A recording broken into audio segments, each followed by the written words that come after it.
Nouvel épisode d'Essie la ville. Aujourd'hui, nous recevons Philippe Carillon, Cuisine Mode d'Emploi, pour parler d'inclusion sociale et d'insertion dans la ville. Philippe Carillon, bonjour. Bonjour. Est-ce que, avant tout, vous pouvez nous raconter un peu l'aventure de Cuisine Mode d'Emploi, comment vous avez créé cette structure et qu'est-ce qu'elle fait? Oui, très rapidement. Donc, Cuisine Mode d'Emploi, c'est un centre de formation au métier de la restauration sur 4 filières, la cuisine, la boulangerie, le service en salle et les métiers du poisson, de la filière pêche. Donc, c'est un centre de formation qui propose des formations très opérationnelles, très courtes. Je vous expliquerai pourquoi et comment, surtout, et gratuites. Et puis un accompagnement vers l'emploi pour l'ensemble de nos stagiaires qui passent dans nos filières. Nous avons un taux de retour à l'emploi de 92%. Et donc, vous fonctionnerez également avec un hôtel d'application? Alors nous fonctionnerons en partie dans un hôtel d'application. Donc le schéma qui a été trouvé, c'est un hôtel qui existe, et nous aurons une partie application dans cet hôtel, c'est-à-dire que nos stagiaires seront confrontés à la réalité professionnelle. C'est même le seul prisme par lequel on regarde les choses, c'est-à-dire qu'ils passent 100% de leur temps, quand ils sont en formation, dans l'opérationnalité professionnelle. Jusqu'ici, vous avez une idée du nombre de personnes que vous avez formées chez Cuisine Mode Alors, d'Emploi? on a une idée parfaite, c'est 1700 personnes, avec, là, c'est un peu, les grains de riz sur l'échiquier. C'est-à-dire, à chaque fois qu'on ouvre une nouvelle école, c'est exponentiel, puisque on devrait, à la rentrée de janvier, avoir 450 stagiaires par an euh, formés dans chacune de nos écoles. Alors, hasard ou non, mais votre développement est très lié aux appels à projets innovants. Vous avez participé ou vous participez à quasiment la totalité des grands appels à projets que nous accompagnons.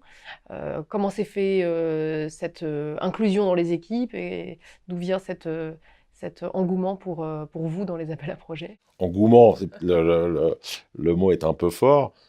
Beaucoup de nos partenaires souhaiteraient que nous ayons cet engouement, puisque aujourd'hui, sans vouloir faire le malin, on refuse plutôt de monter sur des appels d'offres ou sur des concours, non pas par principe, mais on considère qu'il ne suffit pas de gagner. Après, il faut évidemment mettre en place, et notre structure ne nous permet pas d'aller tous azimuts. Et puis, par ailleurs, on pense qu'un certain nombre de centres par département n'est pas illimité. On peut pas avoir 5 centres dans le Val-de-Marne, chez le Val-de-Marne au hasard, où nous en avons un. Mais voilà, donc il y a aussi cette idée d'être modeste, d'être réaliste, et de ne pas oublier ce que nous faisons, c'est-à-dire pas des bêtes à concours, mais d'avoir des centres de formation ou des restaurants qui sont l'application de ces centres de formation.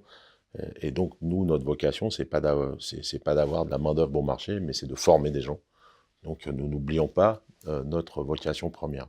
Donc finalement, l'innovation pour vous, c'est quelque chose qui est à la fois méthodologique, les nouveaux acteurs, mais aussi une nouvelle manière de se financer et une nouvelle Totalement. manière d'envisager la formation. Exactement. C'est une nouvelle manière de nous financer, d'envisager la formation, une nouvelle manière aussi d'être acteur de ce jeu, parce que nous, évidemment, on considère bien sûr que tous nos partenaires sont des partenaires, on parle sur les concours, hein, que ce sont des partenaires euh, qui ont évidemment la grande volonté que nous les accompagnions, mais ce sont avant tout des partenaires qui ont la grande volonté de gagner et qui savent aujourd'hui qu'ils ne gagnent pas seuls ou gagnent plus seuls.